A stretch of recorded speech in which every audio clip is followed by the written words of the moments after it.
بسم اللہ الرحمن الرحیم۔ آپ دیکھ رہے ہیں محمود میڈیا ہاؤس اور اس وقت میرے ساتھ تشریف فرما ہے مہمان مکرم حضرت اقدس مولانا مفتی محمد اسد اللہ صاحب رحیمی دامت برکاتہم العالیہ، جو ناظم تعلیمات ہیں دارالعلوم محمودیہ قاسم نگر مینڈر کے۔ سوال آپ کا جواب شریعت کا اس لائیو سیشن کے پارٹ 2 میں آج ہم آپ سبھی حضرات کا خیر مقدم کرتے ہیں۔ آپ کے جو سوالات آئے ہیں ہم وہ شروع کرتے ہیں۔ سب سے پہلا سوال یہ آیا ہے کہ کیا سگریٹ بیڑی پینے سے اور تمباکو کھانے سے وضو ٹوٹ جاتا ہے یا نہیں؟ تو دیکھیے، سگریٹ بیڑی پینے سے یا تمباکو کھانے سے وضو تو نہیں ٹوٹتا، البتہ بدبودار چیز کھا کر نماز پڑھنے کی کراہت کے سلسلے میں چونکہ احادیث وارد ہوئی ہیں، اس لیے بعد میں سگریٹ بیڑی اور تمباکو وغیرہ کے بعد اچھی طرح سے کلی کر کے منہ صاف کر کے بدبو کو زائل کر دینا چاہیے۔ اور یہ بات بھی یاد رکھیں کہ بیڑی پینا، تمباکو وغیرہ کھانا یہ صلحاء شرفاء کی عادت نہیں ہے، اس لیے اس سے احتراز کرنا چاہیے۔ اسی طرح ایک سوال یہ آیا ہے کہ اگر کسی نے پہلی رکعت کے اندر اذا جاء نصر اللہ کو پڑھ لیا اور دوسری رکعت کے اندر قل هو اللہ، تو کیا ایسا کرنا جائز ہے کہ نہیں؟ دیکھیں، اگر کسی نے بھولے سے اس طرح پہلی رکعت کے اندر سورہ نصر اذا جاء نصر اللہ کو پڑھا اور دوسری رکعت کے اندر سورہ اخلاص قل هو اللہ کو پڑھا، تو اس میں کسی قسم کی کوئی پریشانی نہیں ہے، کوئی کراہت نہیں ہے، لیکن جان بوجھ کے ایسا کرنا یہ مکروہ ہے، لہذا جان بوجھ کے ایسا نہیں کرنا چاہیے۔ اسی طرح ایک سوال یہ آیا ہے کہ اگر کسی آدمی نے پہلے اکیلے فرض نماز پڑھ لی ہے، اس کے بعد جماعت قائم ہوتی ہے، تو کیا وہ جماعت میں شریک ہو سکتا ہے یا نہیں؟ تو یہ بات یاد رکھیں کہ اگر کسی آدمی نے فرض نماز پہلے اکیلے سے پڑھ لی اور پھر جماعت کھڑی ہوئی، تو اگر ظہر اور عشاء کی نماز پڑھی جا رہی ہے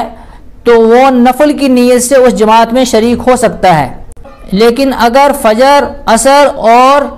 مغرب کا وقت ہے تو وہ نفل کی نیت سے اس جماعت میں شریک نہیں ہو سکتا، اس لیے کہ فجر اور عصر کے بعد کسی قسم کی نفل نماز پڑھنا جائز نہیں ہے، اور مغرب کی نماز چونکہ 3 رکعت ہوتی ہے اور 3 رکعت نماز نفل نہیں ہوتی ہے۔ اور ساتھ ہی جس بندے نے پہلے اکیلے فرض نماز پڑھ لی، اب وہ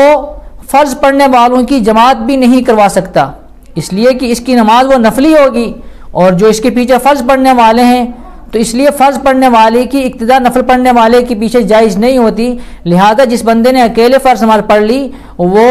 فرض نماز پڑھنے والوں کی امامت بھی نہیں کر سکتا۔ سے ایک سوال یہ آیا ہے، کیا چوہے کو زہر دے کر مار سکتے ہیں یا نہیں؟ تو اس سلسلے میں یاد رکھیں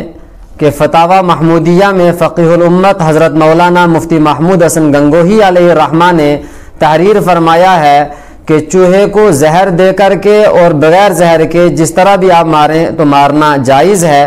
البتہ بہتر طریقہ تو یہی ہے کہ چوہے کو مارنے کے لیے وہ طریقہ اختیار کیا جائے جس سے وہ آسانی سے مر جائے، زیادہ نہ تڑپے۔ تکملہ فتح الملہم کے اندر جانور کو اس انداز سے مارنا ہے کہ جس میں اس کو زیادہ تکلیف ہو، زیادہ عذاب ہو، اس سے منع کیا گیا ہے۔ اس لیے بہتر تو یہی ہے کہ اس طریقے سے اس کو چوہے کو مارا جائے، کیونکہ وہ ایک نقصان دہ اور مضر ہے، تو اس طریقے سے مارا جائے کہ جس سے اس کو تکلیف کم ہو اور زیادہ نہ تڑپے۔ اور البتہ زہر دے کر مارنا اور بنا زہر کے مارنا دونوں طرح سے جائز ہے۔ اسی طرح سے ایک سوال یہ آیا ہے کہ کیا غیر مسلم کو سلام کر سکتے ہیں؟ کیا اس کے سلام کا جواب دے سکتے ہیں؟ تو اس سلسلے میں یاد رکھیے کہ السلام علیکم کہنا اور وعلیکم السلام کہنا، سلام کرنا اور سلام کا جواب دینا، یہ دونوں اسلامی شعار ہیں۔ کسی بھی غیر مسلم کو یہ السلام علیکم نہیں کہہ سکتے ہیں، اور اگر اس نے السلام علیکم کہہ دیا تو آپ وعلیکم السلام جواباً نہیں کہہ سکتے ہیں۔ اس کے لیے آپ کوئی سا بھی، جس طرح آج کل گڈ مارننگ، گڈ ڈے،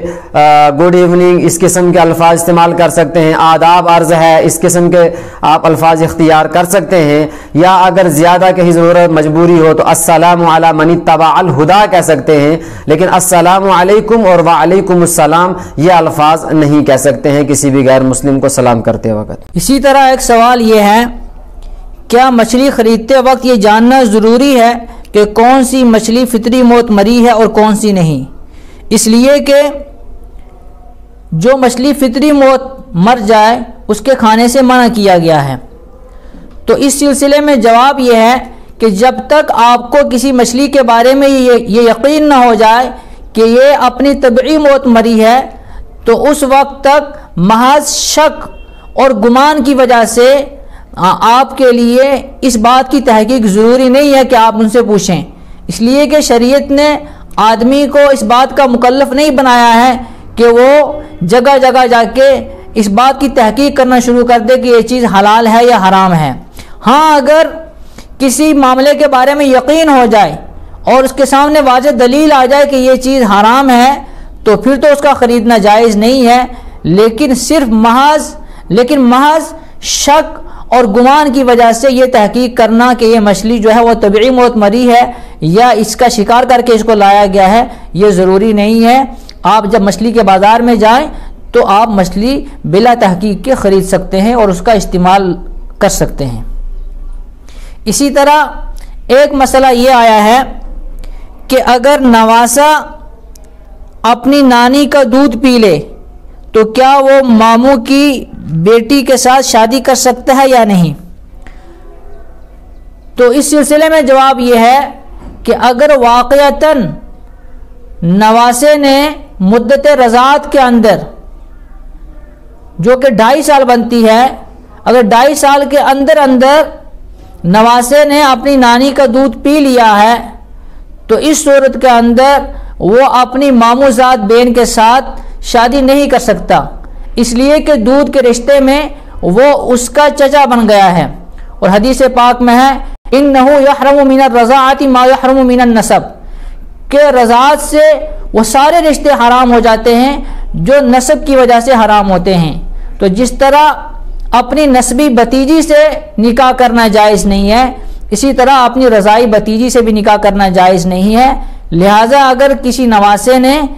مدت رضاعت کے اندر اپنی نانی کا دودھ پی لیا ہے تو وہ اپنی ماموں زاد بہن کے ساتھ شادی نہیں کر سکتا۔ اضافے کے طور پہ ایک بات یاد رکھیں کہ احناف کے نزدیک جو راجح مذہب ہے وہ یہی ہے کہ مدت رضاعت تو 2 سال ہے، لیکن احتیاط کی بنا پر جب شادی نکاح کا مسئلہ آتا ہے اور حرمت کا مسائل آتے ہیں تو احتیاط کی بنا پر اگر 2.5 سال کے اندر بھی دودھ پیا ہے تو اس وقت بھی جو ہے نکاح نہ کیا جائے۔ اسی طرح سے ایک سوال یہ آیا ہے کہ مفتی صاحب میرا سوال ہے کہ کسی کے انتقال کے بعد بچوں سے قرآن خوانی کرواتے ہیں جس میں مرحومین کے ورثاء قرآن خوانوں میں شیرینی وغیرہ تقسیم کرتے ہیں، اس کا کیا حکم ہے؟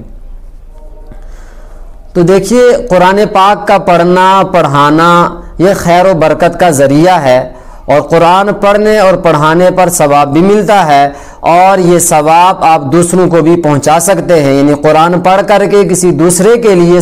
کو ثواب پہنچانا، اصال ثواب کرنا، یہ دونوں عمل درست ہیں۔ قرآن پاک کی تلاوت چاہے پھر انفرادی کریں یا اجتماعی ایک جگہ اکٹھے ہو کر کے جمع ہو کر کے تلاوت کی جائے، دونوں صورتوں میں درست ہے اور دونوں صورتوں میں ثواب ملتا ہے، اور دونوں صورتوں میں جب بندے کو ایک ثواب مل گیا اور وہ اللہ تبارک و تعالیٰ کی اسے دعا کرے کہ اللہ جو ثواب اس قرآن کریم کی تلاوت کا ہمیں ملتا ہے، ہم اپنی جانب سے فلاں مرحوم شخصیت کو بھیج رہے ہیں، تو اس کو ایصال ثواب کہتے ہیں، یہ درست ہے۔ ملا علی قاری علیہ رحمہ نے جو شارح مشکات ہیں مرقات المفاتیح کے اندر ایک جلیل القدر تابعی کا قول نقل کیا ہے، وہ کہتے ہیں کہ کانت الانصار اذا مات لهم المیت اختلفوا الى قبره یقرؤون القرآن، کہ انصار کے اندر جب کسی بھی شخص کا انتقال ہو جاتا تھا تو وہ اس کی قبر پر جاتے تھے اور اس کے لیے قرآن کریم کی قرات بھی کیا کرتے تھے، قرآن پڑھا کرتے تھے اس کے لیے۔ اور ملا علی قاری علیہ رحمہ نے ایصال ثواب سے متعلق مختلف احادیث اور آثار ذکر کرنے کے بعد تحریر فرمایا ہے کہ الاحادیث المذکورۃ وہی وان کانت ضعیفۃ فمجموعها يدل على ان لذلك اصلا،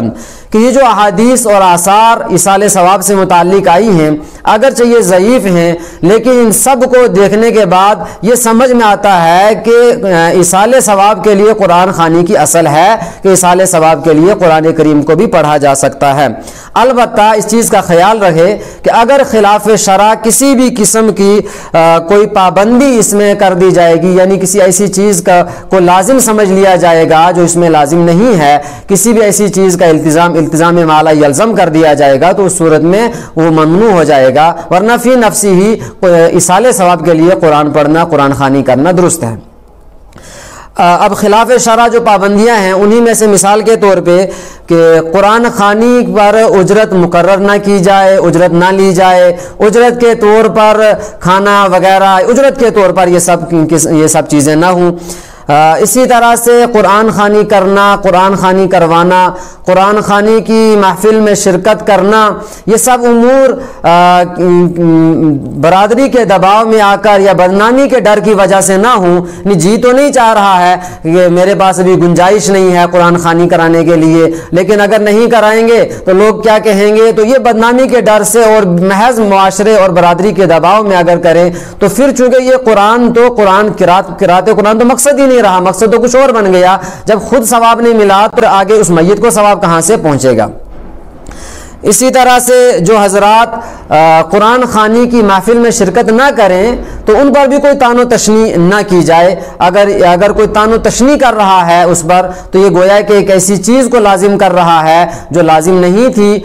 تو اس کی وجہ سے یہ پھر ممنوع ہو جائے گا۔ اسی طرح سے قرآن خوانی کے لیے مخصوص حیات، مخصوص ایام کی تعیین وغیرہ بھی نہ کی جائے، بغیر تعیین ایام کے، بغیر کسی خاص حیت، خاص چیز کو لازم سمجھے بغیر اگر قرآن خوانی کی جائے تو درست ہے۔ اسی طرح سے قرآن خوانی کی محفل میں شیرینی تقسیم کرنے کو، کھانا کھلانے کو، ان سب چیزوں کو لازم اور ضروری نہ سمجھا جائے۔ اگر یہ لازم اور ضروری سمجھے جائیں گے تو یہ بھی ایک خلاف شرع پابندی ہوگی جس کی اجازت نہیں ہوگی۔ اسی طرح سے خاص اس کے اندر ایک یہ ہے کہ قرآن خوانی کرنا اور کرانا اور اس کی محفل کے اندر شرکت کرنا، اس کے اندر مقصود تفاخر نہ ہو، مقصود شہرت نہ ہو، مقصود یہ دکھانا نہ ہو کہ کسی کو پتہ چلے کہ دیکھیں کہ انہوں نے اپنی قرآن خوانی کی محفل میں، انہوں نے ایصال ثواب کی محفل میں کتنا خرچہ کیا، کتنی بڑی بڑی دعوتیں تیار کی، کتنی چیزیں یہ کی، تو کتنی